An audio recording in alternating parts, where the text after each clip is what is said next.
It was your hand or the hand of God? Sí, no. For me, man.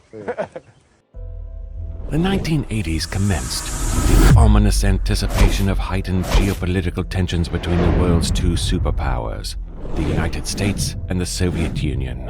In the United States, a charismatic former Hollywood actor ascended to the presidency, vowing to confront what he famously dubbed as the Evil Empire in reference to the Soviet Union.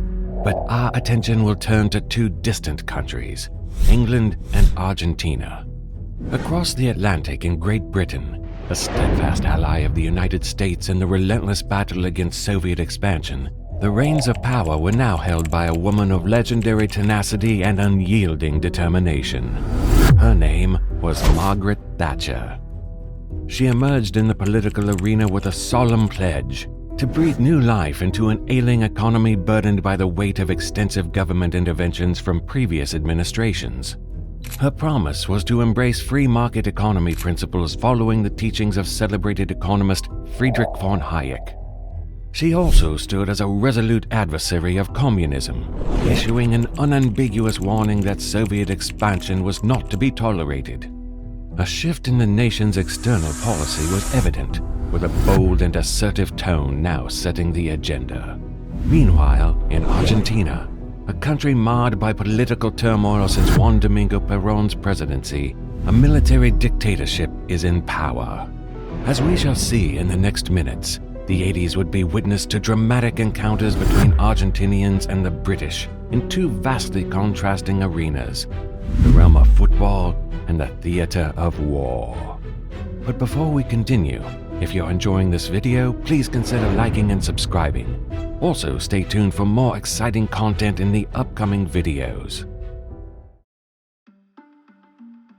In 1976, Argentinian President Isabel Perón was deposed, initiating a period of military rule known as the Dirty War, which went on until the early 80s. The junta, led by various military leaders, engaged in human rights abuses, including forced disappearances, torture, and killings of political dissidents. Under enormous pressure from the global community over its continuing violation of human rights, the junta sought to divert public attention from its domestic issues. In the 1970s, diplomatic negotiations between Argentina and the UK aimed to resolve a pending sovereignty dispute over the Falkland Islands, also known as the Malvinas. Both countries claimed legal control over the territory, resulting in a stalemate.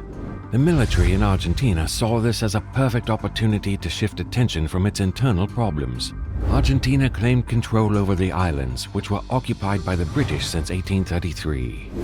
On April 2, 1982, Argentine forces invaded the Falkland Islands and quickly overran the small British garrison stationed there. This surprise attack led to the outbreak of the Falklands War. In response to the Argentine invasion, the United Kingdom dispatched a task force to retake the Falklands. The conflict escalated into a full-scale war that lasted for about 2 months.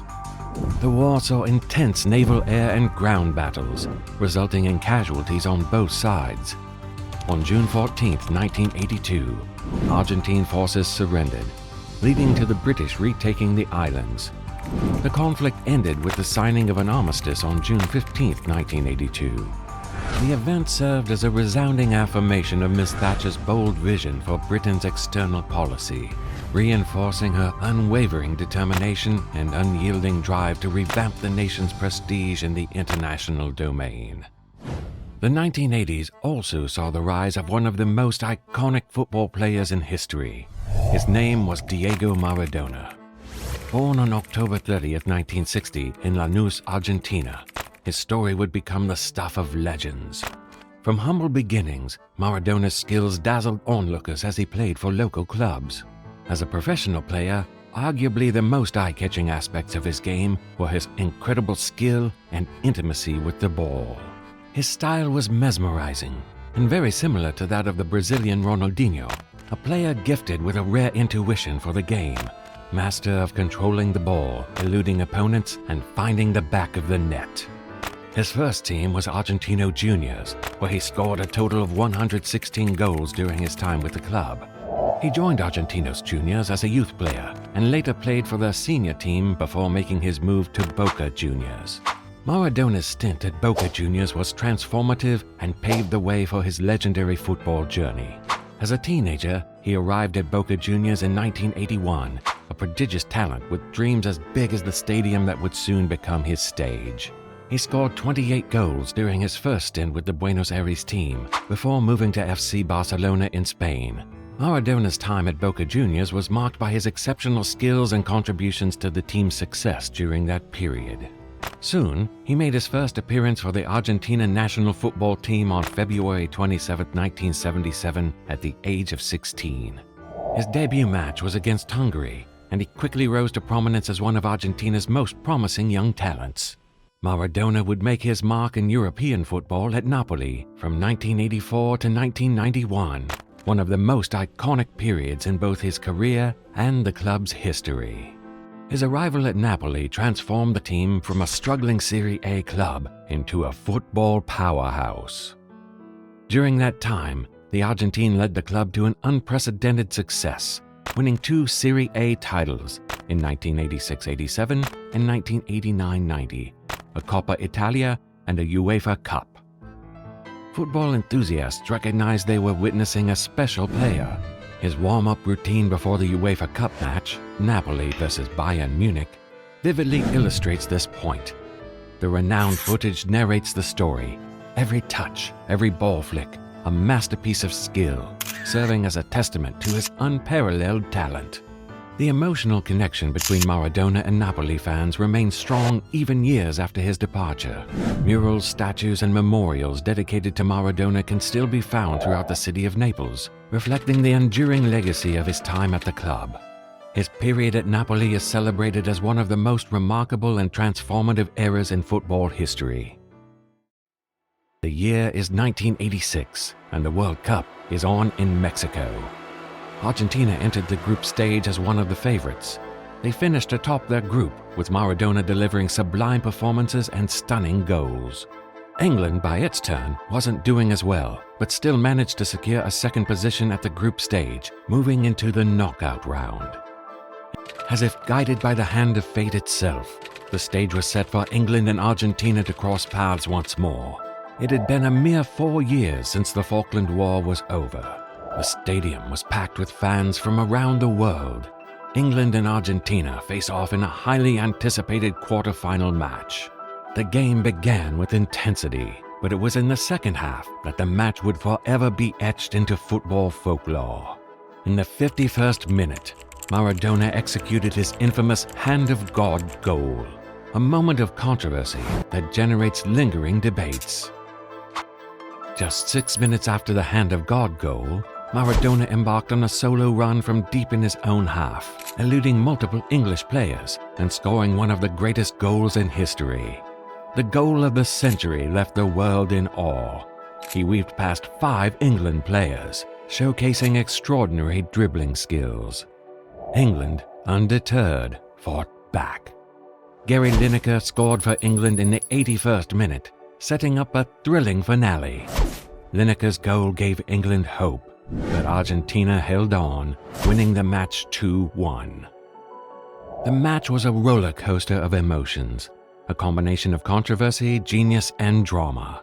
Maradona's dual goals encapsulated the essence of that unforgettable encounter.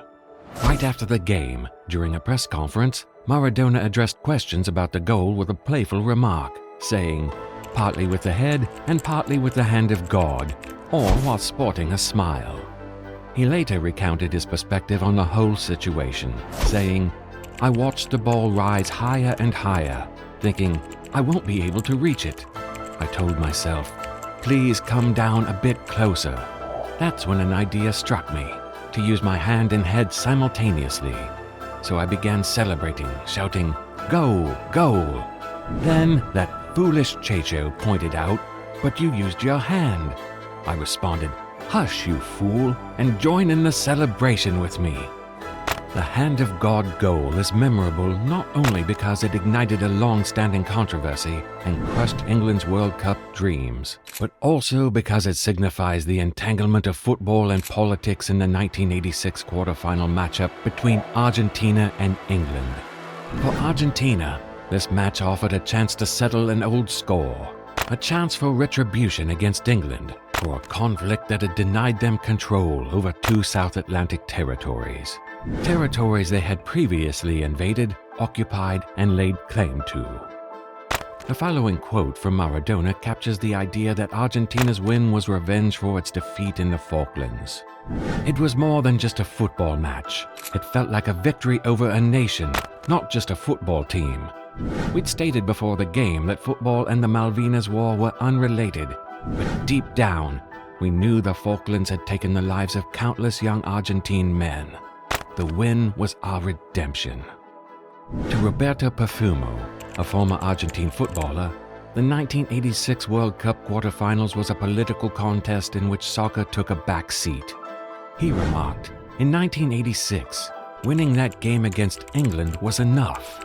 Winning the World Cup was secondary for us. Beating England was our real aim. As we reflect on this historic moment, the Hand of God remains an indelible mark in the annals of football, embodying the complexity of sports, politics, and the enduring spirit of competition. Now, I invite you to share your thoughts on the Hand of God goal below in the comments section. Don't forget to hit the like and subscribe, and until our next journey into football affairs.